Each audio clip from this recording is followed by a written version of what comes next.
informar a Vossa Excelência que foi consignada na ata dos trabalhos da sessão dessa casa moção de repúdio em razão do seu posicionamento recente com relação às universidades públicas, objetivando cobrar mensalidade dos estudantes. É sobre esse assunto que nós vamos falar agora nesse vídeo.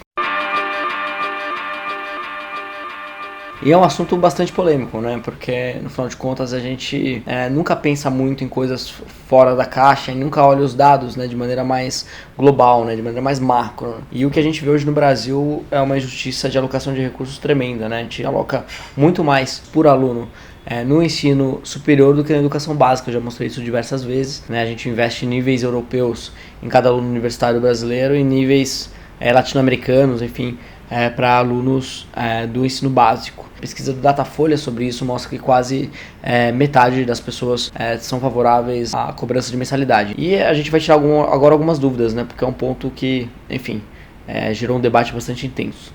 Então, a primeira coisa que nós gostaríamos de saber, nós como população, é que você definisse quem são as pessoas que podem pagar. São pessoas que ganham salário mínimo, são pessoas que ganham 2 salários mínimos, e qual seria o custo disso comparado, se você pudesse dar uma estimativa comparando com outros países, certo? A pergunta do Vinícius é muito boa e foi muito recorrente ao longo da discussão nas postagens, né? A gente de fato não deixou claro quem que são as pessoas que podem pagar e quais são os critérios. No estudo que eu fui coautor junto com o Daniel Duque, da Federal do Rio de Janeiro, no ano passado, antes mesmo da campanha, a gente faz uma proposta inicial, que é uma proposta inicial para ser levada a debate. E o critério que a gente escolheu é um critério muito semelhante ao que é utilizado hoje pelo FIES. No FIES hoje, se a sua família tem renda per capita, ou seja, por membro da família, de R$5.000 ou mais, você não pode usar o FIES. Então, na nossa ideia, se a família tem uma renda per capita de R$5.000 ou mais, a pessoa pagaria a mensalidade integral. Sendo a renda desse aluno abaixo disso, ele ganharia percentuais de bolsa conforme a renda per capita da família vai caindo, até que por volta de uma renda per capita de R$1.000 ou R$1.500, né, essa pessoa passaria dali para baixo a ganhar 100% de bolsa. Essa é um pouco da ideia. Então, por exemplo, para uma família de renda per capita de R$5.000, se ela tem 4 membros, é uma renda familiar de R$20.000. Então é esse o número mais ou menos que a gente está usando como referência. Lembrando, conforme a renda vai caindo, o percentual de bolsas vai aumentando, para, enfim, ser uma maneira mais justa de cobrar a mensalidade. A perspectiva, na verdade a estimativa que a gente tem inicial do quanto arrecadaria de recursos para as 3 universidades estaduais de São Paulo, bateria na faixa de 700 milhões, o que não cobre 10% do orçamento dessas 3 universidades juntas, cobre por volta de 7 ou 8%. Mas a gente acredita que essa é somente uma das formas de geração de receita para essas universidades. Como outras fontes de receita poderiam ser o fundo patrimonial, que é o endowment, que são as doações dos ex-alunos, que são investidos, e o retorno desse investimento é utilizado para financiar a operação da universidade, a aproximação do setor privado dos departamentos de pesquisa das universidades, então aproximar o setor privado financiando pesquisas e dessa maneira aliviando bastante o papel do Estado nessas universidades, entre tantas outras iniciativas que a gente pode discutir também mais para frente. Qual é a sua proposta de definição de onde será utilizado esse dinheiro? Você vai dar autonomia total para as universidades? Você vai querer definir enquanto parlamentar? Ou você vai permitir com que os próprios funcionários, a própria universidade consiga definir se isso vai para infraestrutura, se isso vai para pesquisa, para que isso vai? A segunda pergunta do Eric também é muito boa. Para onde vão os recursos dessa cobrança de mensalidades, No final de contas, cada uma das instituições tem autonomia para decidir para onde vão os recursos. Dito isso, eu acho que as universidades públicas brasileiras, sobretudo as universidades estaduais de São Paulo, que é onde eu tenho olhado com mais foco e detalhe, elas gerem os recursos de maneira muito ruim. Hoje, por exemplo, o USP aloca 90% do orçamento em folha de pagamento, sendo que isso já passou de 100% no passado. Hoje está melhor do que alguns anos atrás, mas mesmo assim um número escandaloso. Quando você compara, por exemplo, com Harvard, que gasta metade do orçamento com folha de pagamento.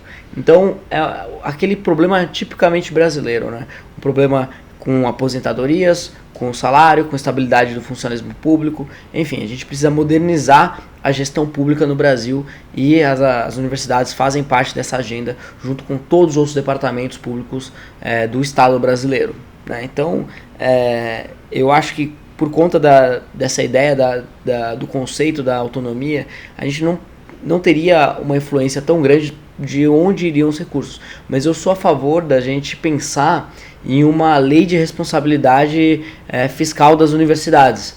Então, colocar limites muito claros de até onde o orçamento pode ir em cada linha de custo e despesa.